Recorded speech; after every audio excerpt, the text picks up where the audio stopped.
La gata del reflejo. La casa era antigua, un vestigio de la década de 1950 con sus suelos de parqué que crujían bajo el peso del silencio y sus ventanas que daban a un jardín cubierto de hiedra. Laura, una artista que buscaba inspiración y soledad, la había alquilado pensando que sería el lugar perfecto para su nueva serie de pinturas. Poco después de instalarse, encontró a una gata. Era una siamesa delgada, con ojos de un azul intenso y un pelaje cremoso con puntos oscuros. Parecía que había vivido allí antes, moviéndose con una familiaridad inquietante. Laura, que amaba a los animales, la adoptó de inmediato y la llamó Chaira. Zaira era una gata tranquila, casi fantasmal. Pasaba la mayor parte del tiempo observando a Laura pintar, sentada en el alféizar de la ventana o durmiendo en un rayo de sol. Pero había algo extraño en ella. Zaira nunca se miraba en los espejos. Si Laura la llevaba cerca de uno, se tensaba, sus pupilas se dilataban y emitía un gruñido bajo, casi inaudible, antes de huir despavorida. Laura lo achacó a algún trauma pasado, tal vez una broma cruel de un dueño anterior. La primera vez que sintió algo más fue mientras pintaba un retrato. De reojo, vio una sombra moverse en la puerta del estudio. Era Zaira, pero había algo diferente. Sus ojos no eran del azul profundo que conocía, sino un rojo brillante que parecía arder en la oscuridad. El pelaje parecía más oscuro, casi negro, y sus movimientos eran erráticos, espasmódicos. Laura se frotó los ojos, pensó que estaba cansada. Cuando volvió a mirar, la imagen había desaparecido. Zaira estaba tranquilamente dormida en su cojín habitual. Los incidentes se hicieron más frecuentes. Laura escuchaba maullidos agudos y guturales que no parecían venir de Zaira. Las cosas se caían de las estanterías cuando la gata estaba sola en la habitación. Una noche, se despertó con un sonido raspante en el pasillo. Encendió la luz y vio a Zaira sentada, lamiéndose una pata, pero había una segunda figura oscura, borrosa, que se desvanecía en la penumbra, justo donde había estado el reflejo de la gata en un viejo espejo de cuerpo entero. Una tarde, mientras Laura pintaba en el jardín, vio a Zaira trepar por un árbol con una agilidad inusual. La gata se detuvo en una rama y se quedó mirando fijamente hacia la casa. De repente, una figura oscura, idéntica a Zaira pero con esos ojos rojos, apareció en la ventana de Laura, mirándola fijamente. Era el reflejo invertido, una versión maligna de su propia mascota. La criatura levantó una pata y arañó el cristal con furia, dejando marcas que Laura juró que vio formarse. Laura corrió hacia la casa, pero al llegar, la ventana estaba intacta, y Zaira estaba dormida en el sofá. El terror se instaló. Entendió que la gata había encontrado un modo de proyectar algo, o que algo se había manifestado a través de su aversión a los espejos. La casa no estaba embrujada, era Zaira quien era el puente. Laura no pudo soportarlo más. Recogió sus cosas, dejó la casa y, con el corazón roto, también dejó a Zaira. No sabía si lo que había visto era real o producto de su imaginación, pero el miedo era demasiado grande. Antes de irse, miró por última vez a Zaira. La gata estaba sentada frente al gran espejo del salón, mirándose fijamente. Por primera vez, no había terror en sus ojos, solo una extraña, casi maligna, satisfacción. Y detrás de ella, en el cristal, Laura vio un parpadeo de luz roja. El gato y la música silenciosa. Mark era un músico. Vivía en un pequeño apartamento en el corazón de Brooklyn, rodeado de sus guitarras, teclados y pilas de partituras. Su única compañía era un gato callejero que había adoptado, un atigrado de pelaje gris y ojos verdes, al que llamó Jazz. Jazz era el compañero ideal para un músico. Se acurrucaba en su regazo mientras Mark componía, ronroneaba al ritmo de la melodía, y a veces, parecía escuchar con una atención inusual cada nota. Todo era normal hasta que Mark empezó a trabajar en su sinfonía más ambiciosa, una pieza compleja que lo absorbía por completo. Pasaba horas y horas en su estudio, perdiendo la noción del tiempo. Fue entonces cuando Jazz cambió. Empezó a sentarse frente al piano, no solo escuchando, sino pareciendo absorto, con la cabeza ligeramente inclinada como si captara algo que Mark no. A veces, Jazz arañaba suavemente las teclas, produciendo notas discordantes, y luego se quedaba quieto, como si esperara una respuesta. Una noche, Mark se despertó sobresaltado por el sonido del piano. No era Jazz saltando sobre él, era una melodía. Una melodía extraña, desarticulada, que sonaba como una improvisación caótica y desafinada. Se levantó y fue al estudio. La puerta estaba abierta y el piano estaba en silencio. Jazz estaba sentado frente a él, con sus ojos verdes fijos en las teclas, moviendo sus bigotes como si escuchara algo. Mark pensó que se lo había imaginado, que el estrés de su trabajo lo estaba afectando. Pero la música silenciosa continuó. Mark la escuchaba en los momentos más inesperados, cuando se duchaba, cuando salía a comprar, cuando intentaba dormir.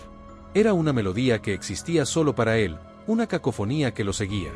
Y siempre, después de cada episodio, encontraba a Jazz cerca, mirándolo con esa extraña intensidad. Un día, mientras Mark componía, se dio cuenta de que Jazz estaba rascando el suelo bajo el piano.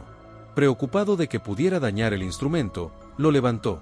Debajo, encontró un pequeño relicario antiguo, cubierto de polvo. Cuando lo abrió, descubrió un mechón de pelo humano y un diminuto trozo de partitura musical, con símbolos extraños que Mark no reconoció. Esa noche, la música silenciosa se intensificó. Era ensordecedora, aunque nadie más la escuchaba. Mark se tapó los oídos, la cabeza le palpitaba. Vio a Jazz saltar sobre el piano, y sus patas se movieron sobre las teclas como si un pianista invisible lo estuviera guiando. El gato estaba tocando la melodía que Mark había estado escuchando, esa melodía caótica y disonante, pero ahora sonaba tan real que Mark juró que podía sentir las vibraciones en el suelo. La revelación lo golpeó. El gato no estaba escuchando la música, la estaba tocando. Y la música no venía del aire, sino de algo que el relicario había desatado, algo que solo Jazz y él podían percibir. Parecía que la música era un lamento, una tortura. Mark tomó el relicario y lo tiró por la ventana al vacío de Brooklyn. La música se detuvo de golpe. El silencio fue abrumador. Miró a Jazz. El gato lo miraba fijamente, sus ojos verdes ahora parecían vacíos, sin el brillo de antes. El pelaje de Jazz se erizó, y el gato emitió un maullido que sonó a lamento, un sonido que Mark nunca había escuchado de él. Luego, Jazz se lanzó a la puerta del estudio, rasgándola frenéticamente, intentando escapar de algo que Mark no podía ver. Mark ya no escuchó la música. Pero desde aquella noche, Jazz se volvió un gato distante y arisco. Se negaba a estar cerca de Mark cuando éste tocaba el piano, y sus ojos verdes lo miraban con una mezcla de reproche y miedo, como si Mark hubiera roto un vínculo con algo terrible, algo que solo ellos dos habían compartido. El ojo que todo lo ve. Elena vivía en una casa pequeña, con un jardín descuidado y un gato negro que había aparecido de la nada una tarde lluviosa.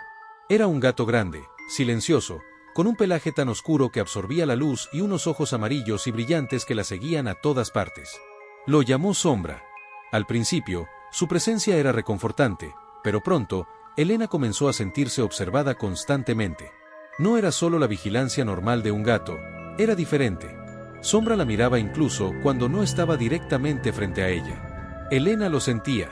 Una vez, mientras leía en el salón, levantó la vista y vio a Sombra en el pasillo, agachado, con un solo ojo amarillo visible a través del resquicio de la puerta entreabierta. Era un ojo sin parpadeo, intenso, que parecía penetrarla. Cuando Elena se levantó, el gato desapareció silenciosamente. Las cosas empezaron a desaparecer. Pequeñas cosas al principio, un pendiente, un bolígrafo, las llaves de su coche. Elena era olvidadiza, así que no le dio importancia. Pero luego fueron cosas más grandes, su cartera, el mando a distancia de la televisión, incluso un paquete de galletas recién comprado. Elena empezó a sentirse paranoica. Juraría que dejaba las cosas en un sitio y aparecían en otro, o simplemente desaparecían por completo. Una tarde, mientras buscaba sus gafas, Elena se dio cuenta de que Sombra la estaba observando desde la parte superior del estante de libros, un lugar al que el gato rara vez subía. Sus ojos amarillos brillaban con una intensidad inusual.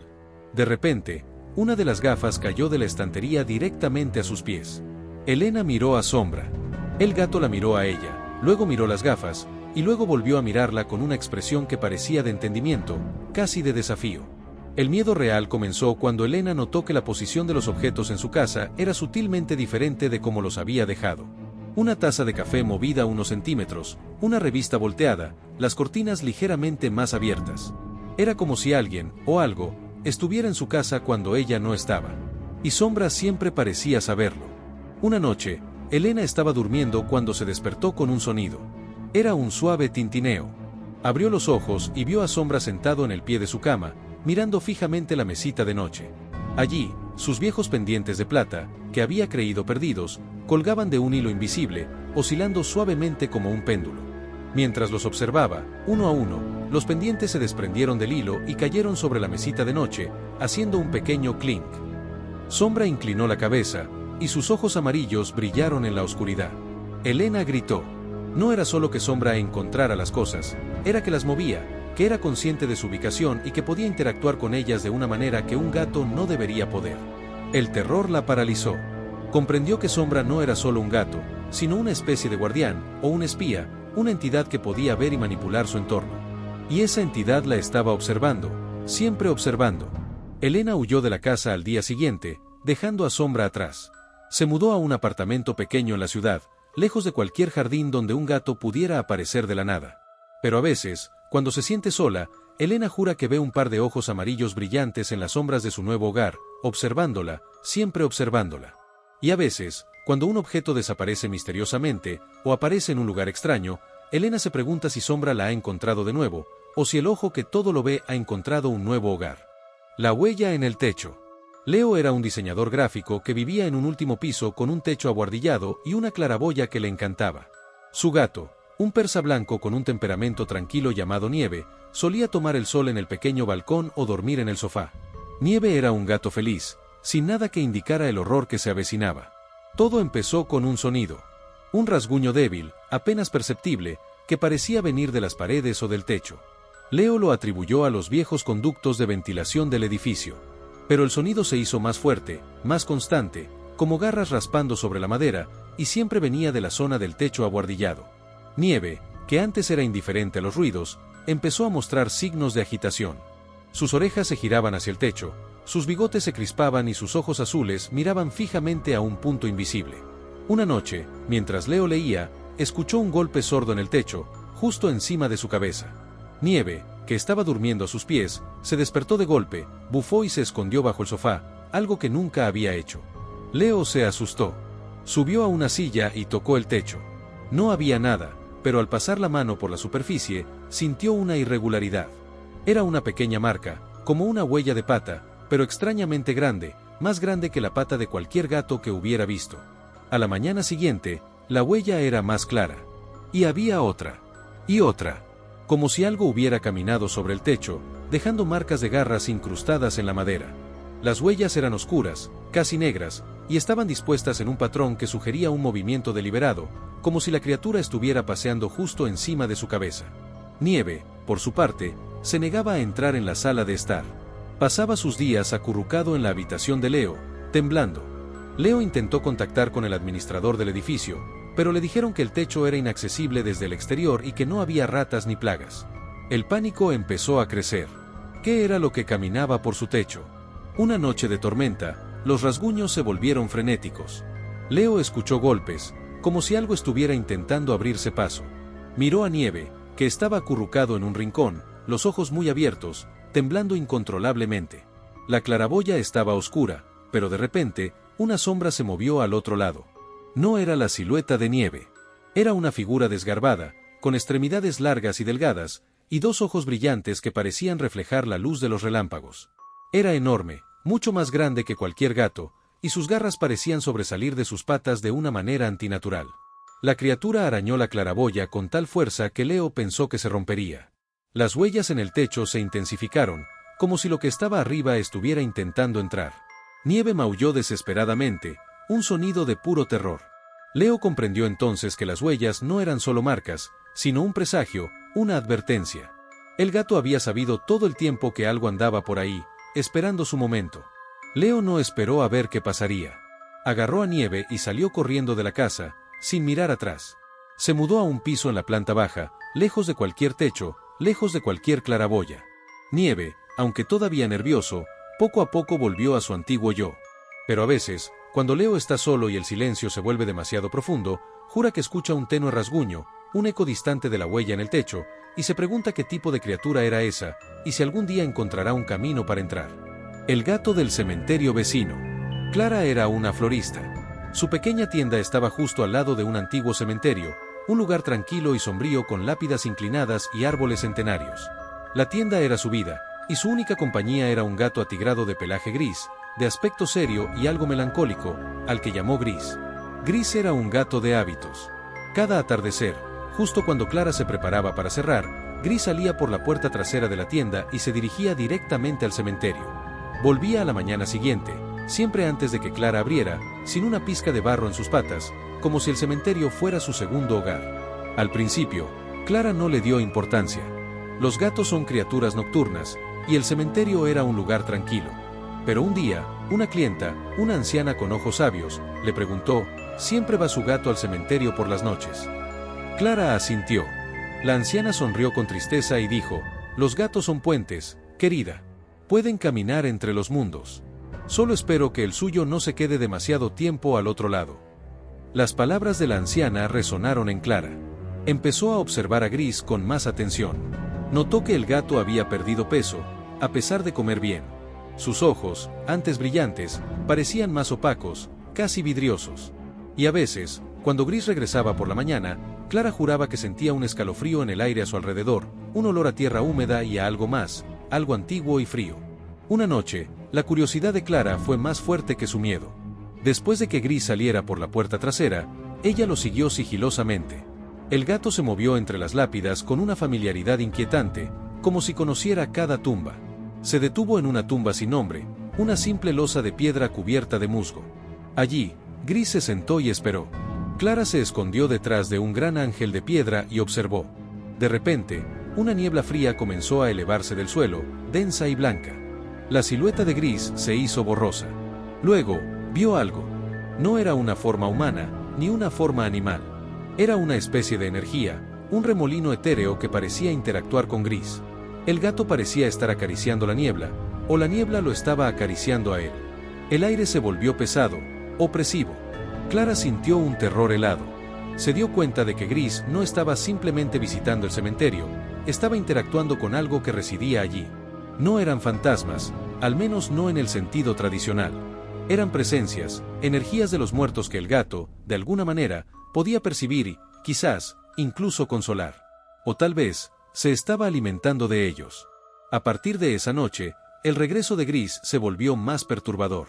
A veces, al volver, su pelaje parecía estar cubierto de una especie de rocío oscuro, casi como ceniza. Otras veces, sus ojos brillaban con una luz interna que no era natural. Y las flores de Clara, frescas y vibrantes, empezaron a marchitarse inexplicablemente de la noche a la mañana, especialmente aquellas que Gris había tocado. Una mañana, Clara encontró a Gris en la puerta trasera, esperándola. Pero el gato no era el mismo. Sus ojos estaban completamente opacos, casi blancos, y había una delgadez esquelética en su cuerpo. Cuando maulló, el sonido fue un ronroneo profundo y gutural que no era de un gato, sino de algo que venía de las profundidades de la tierra.